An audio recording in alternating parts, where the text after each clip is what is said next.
코로나19 하루 확진자는 계속 700명대를 오가고 있습니다.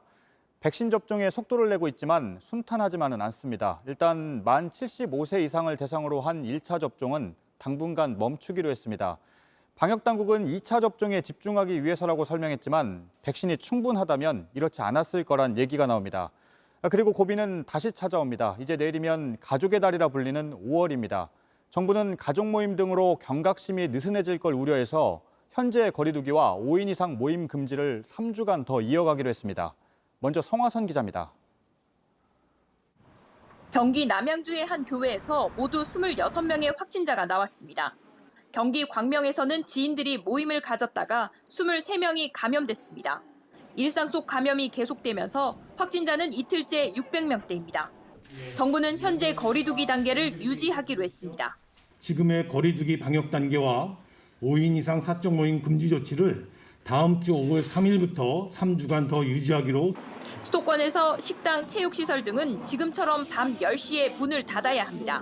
아무래도 많이 지치기도 하고 빨리 끝났으면 좋겠는데 언제까지 5인 이상 못 만날까 싶기도 하고. 좀 힘들긴 하지만 지킬 수밖에 없을 것 같습니다. 거리두기 단계를 하향하는 거는 상당히 위험한 생각이라 생각합니다. 다만 공무원들의 사적 모임 금지는 풀립니다. 정부는 7월부터 새로운 거리두기 개편안을 적용하기로 했습니다. 단 6월 말까지 하루 평균 확진자 수가 1,000명 이하로 통제가 돼야 합니다.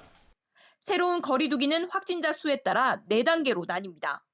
정부 목표대로 신규 확진자가 1,000명보다 적고 지금처럼 500명보다 많다면 8명까지 사적 모임이 가능합니다. 식당 등에서 영업시간 제한은 없습니다. 다만 7월 전에 확진자가 800명대로 늘어나면 거리두기 단계를 올려 확산세를 잡기로 했습니다. 정부는 그동안 수도권은 100명, 다른 지역은 30명 미만으로 확진자가 나와야 새로운 거리두기를 적용할 수 있다는 입장이었습니다. 그런데 이번엔 기준을 전국에서 일주일 동안 하루 평균 1,000명 이하로 완화했습니다. 남아있는 병실이 넉넉하고 고령층의 예방접종으로 사망자 비중이 떨어지고 있기 때문입니다. 같은 환자 규모가 발생해도 중환자들의 발생 비율이 떨어지면서 그 숫자가 위중증 숫자가 더 작게 나타나고 있습니다. 하지만 5월에 가족 모임 등이 많아질 수밖에 없어 확산세가 커질 우려는 여전합니다. JTBC 성화선입니다.